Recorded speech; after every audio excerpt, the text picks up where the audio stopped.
People who dislike having guests over usually aren't antisocial, they just experience home differently. For them, home functions less like a social space and more like a psychological recovery zone. The moment another person enters, the brain shifts from rest mode into monitoring mode. Suddenly, they're thinking about noise levels, conversation flow, facial expressions, hospitality, awkward silences, body language, and whether the other person feels comfortable. Research around self-monitoring and social fatigue suggests that some people unconsciously track social dynamics far more intensely than others, which makes hosting mentally exhausting, even when they genuinely like the guest.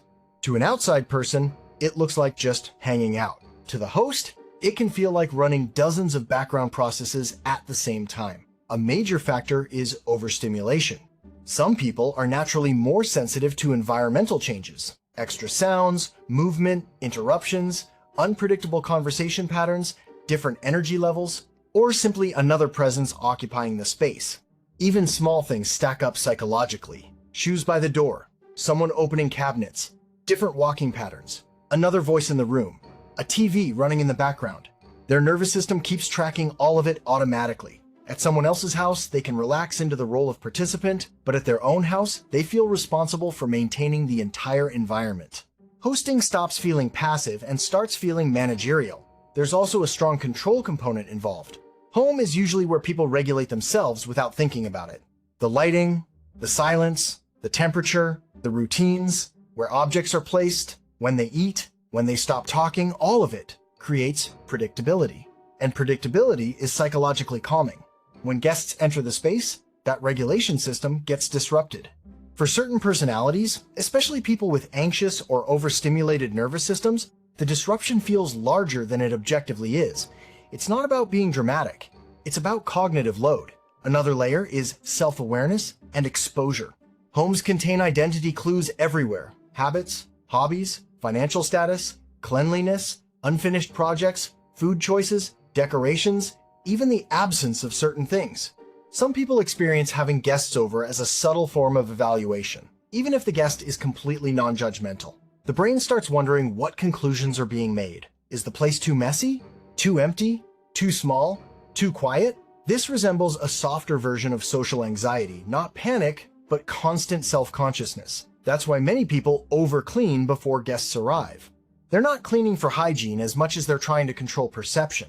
And if the feeling of being perceived becomes too mentally expensive, avoiding guests altogether becomes the easier solution. If you enjoy psychology and breakdowns like this about human behavior, social habits, and the weird things people do that secretly make perfect sense once you understand the brain behind them, subscribe to the channel, because that's exactly what we explore here.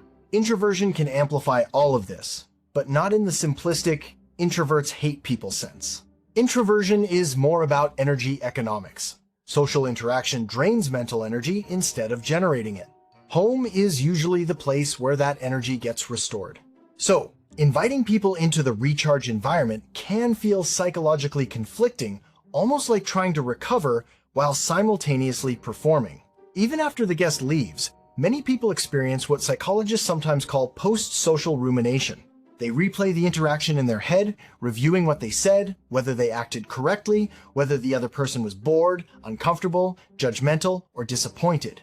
The body may physically remain tense for hours afterward because the brain hasn't fully switched back into recovery mode yet. Childhood experiences can also shape this behavior. People who grew up with little privacy, emotionally unpredictable households, controlling parents, or environments where they constantly felt observed often become highly protective of personal space as adults. Maintaining control over their environment becomes tied to emotional safety. In that context, refusing guests is less about rejecting relationships and more about protecting the one place associated with nervous system decompression. Interestingly, the exact opposite personality type also exists: people who love hosting. Hosting-oriented people often receive dopamine and emotional reward from creating experiences for others. A lively home energizes them. Social noise feels stimulating rather than draining. Their brain interprets guests as excitement, connection, and validation. But for someone who dislikes guests, quietness itself feels rewarding. Silence is not emptiness to them. Silence is recovery. Silence means no performance, no monitoring, no perception management, and no unexpected inputs demanding attention. That difference explains why two people can experience the exact same social situation in completely opposite ways. So if someone rarely invites people over, it doesn't automatically mean they dislike others or don't value friendships. In many cases, it simply means their brain treats home less like a public social environment and more like a protected psychological reset space.